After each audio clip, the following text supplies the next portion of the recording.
Welcome to the Blind Zone, where curiosity brings its own reward. What am I curious about today?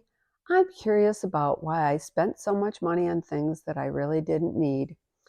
Now, as we all know, I've been on the preparedness journey, and I was looking around the house for something I knew I had, but I couldn't quite remember where I put it. So I went in search of this elusive item, and I was looking in closets and in dresser drawers. And I found some of the most unusual things that I had bought that I know at some point I said, oh, I just have to have that. And so I bought it. So now I'm looking around at all this stuff that is really not going to be very much use in a situation where, the world goes sideways. And it just really made me think about how I have nickel and dimed myself right out of some more financial stability. So I got to thinking about that, and I recognized that when I moved here, I had given away a lot of stuff. In fact, my son in law said, we really don't own anything. It's like we're all living in one giant flea market. We just hand it off from person to person. And he was really true. That was really, right. And I have to say, sadly enough, that in the past, I have bought stuff, gave it away because I never used it. And then I thought, oh, I would use that, and I've repurchased it. And so I've done that a couple of times, and I'd be too embarrassed to tell you how many items I've done that with. But I realized even the bigger thing was I was nickel and diming myself out of a financial future by making small purchases like the 99-cent book, the $2 this, the $3 that. Oh, it's less than $10. And the old adage is, you know, watch your pennies, your dollars will take care of themselves, is really true. Because I can look at my credit card statement and think, well, one time I listened to my credit card statement, I thought, oh my gosh, my card must have been stolen. And I listened to the purchases. Nope, not stolen at all. I bought all that junk.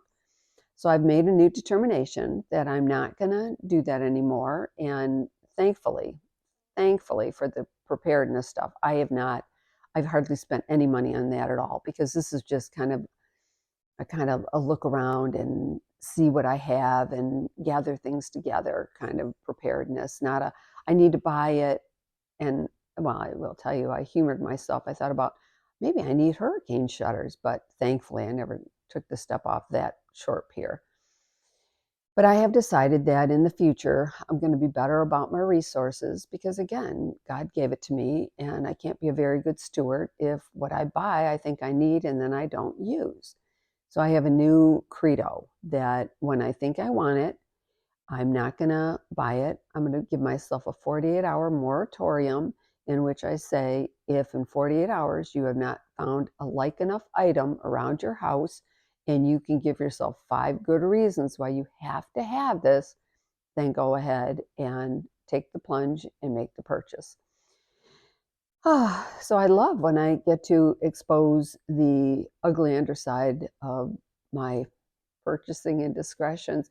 And even in the summer, generally every summer, I buy myself 2 new skirts because they needed to be added to the repertoire of ones I already have. Thankfully, I did not get to do that this year.